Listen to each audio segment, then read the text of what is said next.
के तीसरे अध्यक्ष रहे डॉक्टर लक्ष्मी नारायण सुधांशु को 115वीं जयंती पर लोगों ने याद किया। महात्मा गांधी के आह्वान पर स्वतंत्रता संग्राम में कूदने वाले महान योद्धा सुधांशु जी ने अपने मुल्क की आजादी की खातिर अपनी जान की बाजी लगा दी थी। जहां शिक्षा, साहित्य, चिकित्सा समेत राजनीतिक जगत के दर्जनों बुद्धिजीवी उपस्थित रहे, लोगों ने उनकी तस्वीर पर पुष्पांजलि अर्पित की। इस अवसर पर लक्ष्मी नारायण सुधांशु की जीवनी पर प्रकाश डालते हुए शहर के जाने माने चिकित्सक डॉक्टर डी राम ने कहा कि लक्ष्मी नारायण सुधांशु न सिर्फ साहित्यकार थे बल्कि कुशल राजनीतिज्ञ व भारतीय आजादी के अहम पुरोधा भी थे। स्वतंत्रता संग्राम के दौरान भी कई बार जेल जा चुके थे। राजनीतिक कुशलता के बल पर उन्होंने बिहार विधानसभा का सभापति का पद सुशोभित किया। 1935 में उन्होंने साहित्य और संस्कृति के विकास के लिए कला भवन की परिकल्पना को जन्म दिया। साहित्य समाज का दर्पण होता है, जैसी साहित्य होती है वैसा समाज होता है। साहित्य और राजनीति जगत में उनकी एक अलग पहचान थी। इस अवसर पर स्वर्गीय लक्ष्मी नारायण सुधांशु एवं राय बहादुर रघुवंश प्रसाद सिंह की आदमकद प्रतिमा का बिहार सरकार के उपभोक्ता संरक्षण मंत्री लेसी सिंह ने अनावरण किया। इस अवसर पर पूर्णिया विश्वविद्यालय के कुलपति डॉक्टर राजनाथ सिंह विशिष्ट अतिथि थे। मनाई जा रही है, इस अवसर पर प्रतिमा का अनावरण किया गया। देखिए, आज डॉक्टर लक्ष्मी नारायण सुधांशु जी का 115वीं जयंती है और इस जयंती के अवसर पर डॉक्टर लक्ष्मी नारायण सुधांशु जी और राय बहादुर रघुवंश प्रसाद सिंह जी की मूर्ति का यहाँ पर अनावरण हुआ और जो डॉक्टर लक्ष्मी नारायण सुधांशु जी ने और राय बहादुर रघुवंश प्रसाद सिंह जी ने मिल के इस कला भवन का स्थापना किए थे।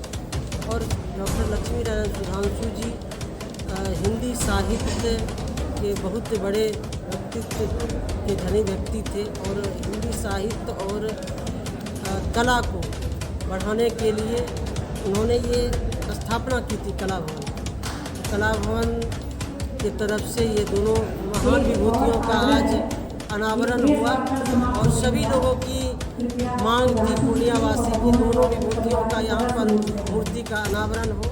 और आज सुधांशु जी का सबसे अच्छा दिन है कि जयंती का अवसर है। इस अवसर पर सबने मिल के आज मूर्ति का अनावरण की और उनके प्रति श्रद्धा सुमन अर्पित किए। उनके पद चिन्हों पर चलने का हम सब लोगों ने संकल्प लिया। कला और साहित्य को आगे बढ़ाने का संकल्प लिया।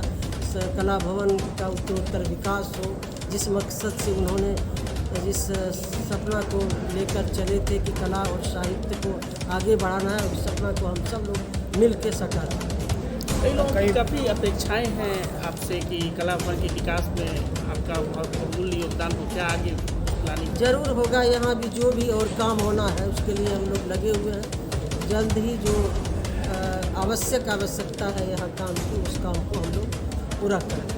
अभी कुछ मांगे भी उठी है कि सुधांशु जी के नाम पे यहाँ पे कोई वैसा चीज़ नहीं है जो किया जाए। जरूर प्रयास करेंगे। यहाँ के लोगों की भावना है, हम लोगों की भी भावना है।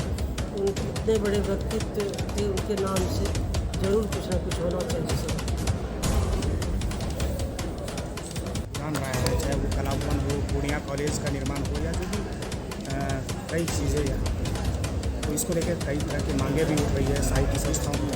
ऐसे में आपकी क्या देखिए, डॉक्टर सुधांशु जी साहित्य, राजनीति के साथ साथ कला और संस्कृति के प्रेमी थे और इसी को ध्यान में रख करके बहुत परिश्रम के साथ उन्होंने कला भवन की स्थापना किया 1955 में।